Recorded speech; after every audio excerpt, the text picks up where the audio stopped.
Hi ladies and gentlemen, Spenny here, and welcome back to Grand Theft Auto 4, Part 4. And I literally spent the first 5 minutes waiting for someone to call since there's no mission marker, and decided to quickly meet up with Brian, who was across the street, one of the random encounters, just for something to pass the time, though it did produce one quick hilarious moment.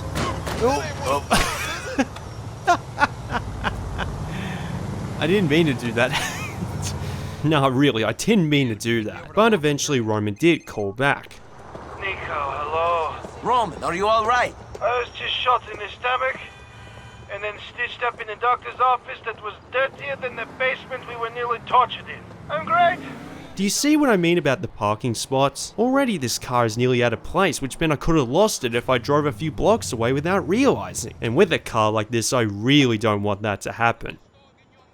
Now, the first couple of videos I got some feedback from you guys telling me to abridge the cutscenes better, which makes sense because pretty much everyone who watches my reviews have already beaten this game before. It is hard to do if the GTA series is at its most story driven. That's why part 1 in particular had long cutscenes despite my efforts to abridge them. Obviously it wasn't good enough. But like I said, it's been 5 years since I've attempted a gameplay, let's play, commentary, so I'd say it isn't bad considering.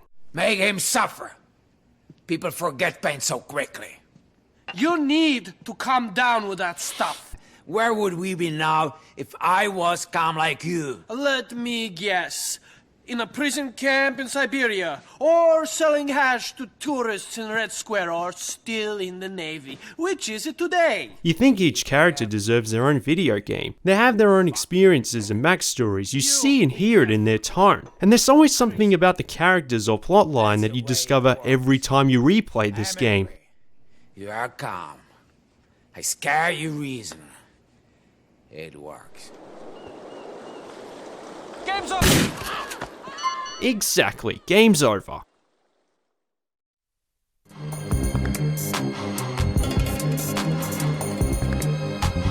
There you go, I beat the game. I'm surprised it doesn't say time paradox under the bottom of Dimitri is dead.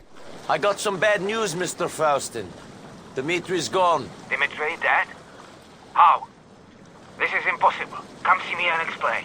I love these fail calls. Some of these are really funny because I like that the characters are just like, wait, what? Come back and see me again. It took me years to discover these because my instinct was to reload the save file instantly after failing. Although I do find it strange that in this instance, for example, the person that was killed suddenly resurrected. Where's your boss? What do you mean? He's, In the back?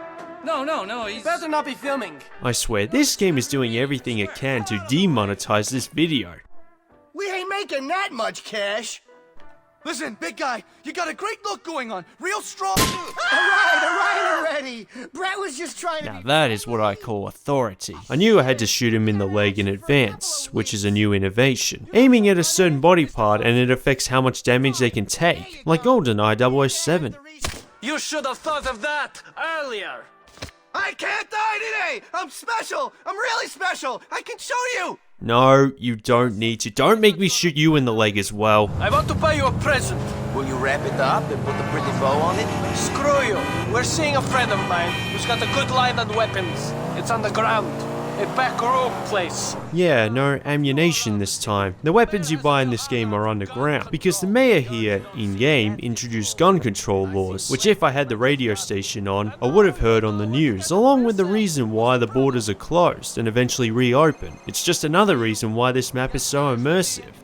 The shop is just down that alleyway. Pick out what you like. Tell them to put it on Mr. Faustin's account. Pick up what you like! Chill out, Dimitri. But yeah, because it's Grand Theft Auto, these laws are completely ineffective, and basically replace the ammunition with a different building skin, really. Buy what you want. I really hope the SMG that I'm carrying doesn't have to be replaced. No, I don't. Do I have to?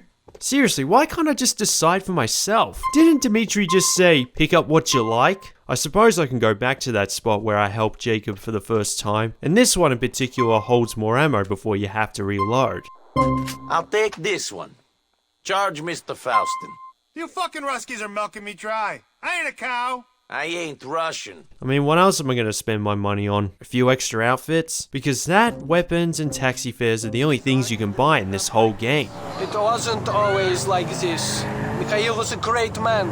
He had a temper, but he was fair. Now he blows his top at the slightest thing. You wouldn't want him to play hard video games, that's for sure. Even in the car, some of the backstory is very interesting. And while we're driving, I also want to point out that if you do fail a mission and restart it, it'll play a second bit of dialogue, which is a very similar conversation, equally as compelling, but helps keep things sounding less repetitive. Back in the day, I would sometimes deliberately fail just to hear what the other bit of dialogue is because I like it so much. Thank you for your help, Nico. Come to see us at the club soon. Mikhail will be cool by then. So how far away is... Oh, Jacob's finally got some help for me. You mean work. Hey! Hey boy, don't move. Fuck, Don't move, boy. How are you? Eh? Oh, where you come from? How are you? Hey, man, I'm here to see Jacob. It's Nico. Nico, I'm a boy that bad mama. Yo, free up the boy, man, yo. Oh, your boy that? Yeah. Sure. Come on, you. Question is, why does he even have the door unlocked? And why doesn't Nico just use the buzzer, like the last mission with Jacob? Hey, my youth. Some boy them dip on the corner and thing on. The boy them sell some things and thing on. I go on and I say, oh, them don't want to give me my money and thing on. Every corner my corner and I want my money and thing, you know. I know sweat I go in, I want to deal with the case proper. You don't see it. Alright. Look at Nico's face. Unless you're from Jamaica, we're all thinking the same thing. But they're not supposed to sell weed, and they're not cutting him in. Okay. So when you go down there and deal with them. I find it ironic that Nico doesn't understand English perfectly at the current point of the story, yet he'd understand what these guys are saying better than I can, at least on the first playthrough. I wonder how the auto-generate subtitles react to it. I think this is when the first portion of the map is unlocked, so I'm gonna take a cab. More specifically, Roman's free one. Roman, my cousin. I'd really like a cab if you could send one to me. You're my cousin, Nico. How can I refuse? There is a cab on its way. The only thing I hate is that he takes his sweet time. Okay. Roman tell me I have to pick you up because you his cousin or something. Hey, man, don't talk shit about Roman. Nonetheless, aren't they such a beautiful thing in Liberty City? To say they're undervalued is an understatement. Like, this is real time you're seeing, on a console. Maybe that's where the long loading time at the start when you boot up the game comes from. So for the rest of the game, it's almost instantaneous. Bags like you. Yo, I'm all out of product, dropping in to pick some up. Be ready. It's not like some missions where it's like there's a meter of how close you can be. If you get spotted, you just gotta chase. Nico, it's your cousin. You want to shoot some pool? This isn't a good time, Roman. I got another type of shooting on my mind. Yeah, there'll be occasions, especially from Roman, where you'll get a phone call to hang out during a mission. I think there is an option to turn them off, but for comedy's sake I'll leave them here. It's not like they're randomized or anything like that. One thing I'm also going to do is get spotted deliberately, because I can complete the mission faster. And as you can see, if you jump up the stair like this, it's a faster way to climb them. I don't know how I figured out something like that on my own. And I tried it in GTA 5 hoping it'd do the same thing, but no, it doesn't work. Shit! He's coming in! You got us killed! Let's have some fun. Yeah, my accuracy is pretty poor here. There we go.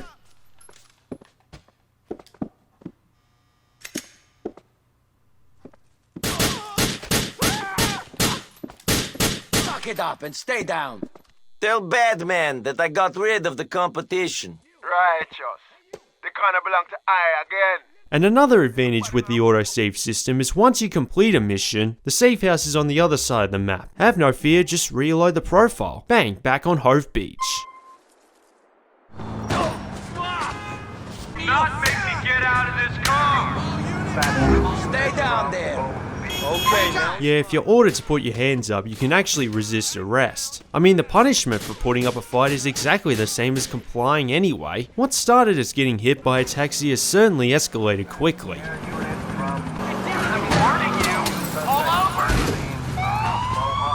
Thank God I've got plenty of ammo, actually. I will chase you on foot! Oh, Jesus, I'm nearly out of health, actually. Nah, I'm screwed. No, I also refuse to get wasted as well. With GTA 4, the writers wanted to do something that wasn't taken straight out of a movie, and they did this immigrant story simply because it was something different, on top of the aforementioned facial animations that could create cutscenes that feel like believable movies. But he didn't buy the pot. Lenny! He's my cousin's boyfriend, it's not him. Yes, he's a moron, yes, but he's okay. You, get him. Are you sure? You can clearly see that Nico is completely unintimidated by Foston. Don't question my loyalty. Then don't question my orders. He lives on Guantanamo Avenue in Bonn. Head up there and call me. Me personally, when you get there.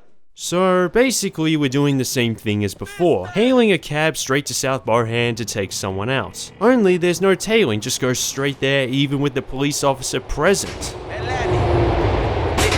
Faustin don't like you no more. It's nothing personal. Faustin ain't nobody. Fuck off! He's enough of a somebody to get you killed. Policeman or not, I'm going for it. What is annoying is that if you hit him, he doesn't react to the bullets, he just keeps running. And you have to get him quick or he'll get in the fast car and drive away.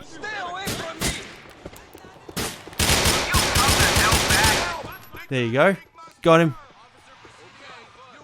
And suddenly the heat is off, which is very convenient when you complete a mission. It's not like the first GTA where most of the time you never get a chance to breathe. And that looks like my car. Well, how about that? I have two now. In fact, one I might do is park it in this spot. As you can tell from the yellow lines, I can save them here whether you have a safe house or not. It even works for the expansions. For example, if you're playing as Johnny and you park your motorbike outside one of Nico's safe houses, it actually saves there so you can go back to it at any time. Though, as I explained in a previous video, they're not very reliable, so I wouldn't depend on it too much. Have you met my cousin, Nico? This is Brucey. We met online. Oh, lovemeat.net? Now the mission is about knowing how the internet works. So how does he know about that site before being told about how it works? Not to mention, how did he even get these emails from Roman? What is he talking about? Brucey's a dreamer. He understands my vision. Oh, so he's an idiot. Hey, screw you. The banter in this game is actually, I mean, it's not as over the top, it is still very funny though. I haven't done it here. Of course. Technophobe. Luddite. Brucey is another one that you'll like from the beginning because of how funny he is. Like, he's too out there of a character to be the treacherous type. He's a cool guy. Ровно до много. Да добьем преко интернета. Myslíš, da съм луд? That was him basically saying, for God's sakes, I know how to use the internet. Which is why it's definitely a mission only there for the sake of introducing another feature, and nothing else. Did I mention how slow the gameplay is for the first couple of hours? But then again, can you think of a better way to introduce Brucey? It's not like he ever joins you in any of the gunfights throughout the story. I set you up on that computer already. It's easy. Just follow the instructions on there, okay? Internet cafe. Oh, how far technology has come. Because everything in here can be done on your phone now. Though I do wonder if many internet cafes still exist. Maybe for video games. I think I know a couple that are in the big city I live closest to. I only check emails when I'm required to go to an internet cafe for a certain mission. There'll be a few missions where you need to visit particular websites to advance through the game, which I'll bring up again when I return to this place. I think after this mission we'll call it a night. I usually don't, I try to play for less than an hour. It's another very quick one which actually... Oh. Just leave me alone, Roman! I swear, I wouldn't be surprised if Nico ever considered changing his number because Roman won't stop bothering him. Brucey is a major motorhead. He's going to send you emails about all the cars he wants, and you're going to get them for him. What are you going to do? Come on! I made the introduction! I'm the manager, man! Maybe this is what Roman meant when he had fast cars. He just knew someone who dealt in that sort of thing. Богу твоему так же наплевать на тебя, как и всем остальным! You're a terrible man! You superstitious old crone! I'll see you in hell! Someday I'll crucify you! Well, that was awkward to watch. I don't know how else to explain it. And it obviously affects what you're about to do next in this mission. She's meeting up with that bike pimp boyfriend. Get him. So we've basically got to stop his daughter from going in the wrong path. Probably doesn't want to end up like him, or at least send a message of authority to her daughter. I want you all to myself. Get away from Mr. Faustin's daughter. Fuck you! This ain't Russia, and we ain't communists. Now this is the very first instance of one of the GTA expansions combining the plot with the original game. What appears at first as just another mission makes more sense in the Lost and Damned expansion. My advice is to pick him off straight away. You can do that so you don't have to deal with other bikers that make life even harder. There you go, finished it. Ooh, that was violent. And also in the Lost and Damned DLC, there's a cutscene at the end of the mission saying that Jason got killed, and that generates another set of events from that game which surprisingly causes Nico to cross paths with the Lost leader Johnny, not realizing he was the one that killed Jason. I don't care about Arabic. I care about discipline and loyalty. Thank you. See if I can do a backflip on this actually.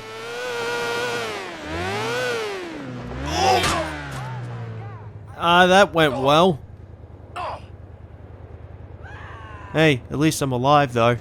Alright, we'll stop there. Once again, the reception of the last few videos has continued to be very positive. I know view-wise it isn't exactly up there with the reviews at the time of this video, but to the ones who are watching them, it's clear that you guys love these, which indicates that this style does indeed have potential. So I'm definitely going to go as far as completing the story of GTA 4, as well as a few other things as well. But for now, like, share, subscribe, check out the reviews. Thank you all so much for watching and providing feedback, and stay safe.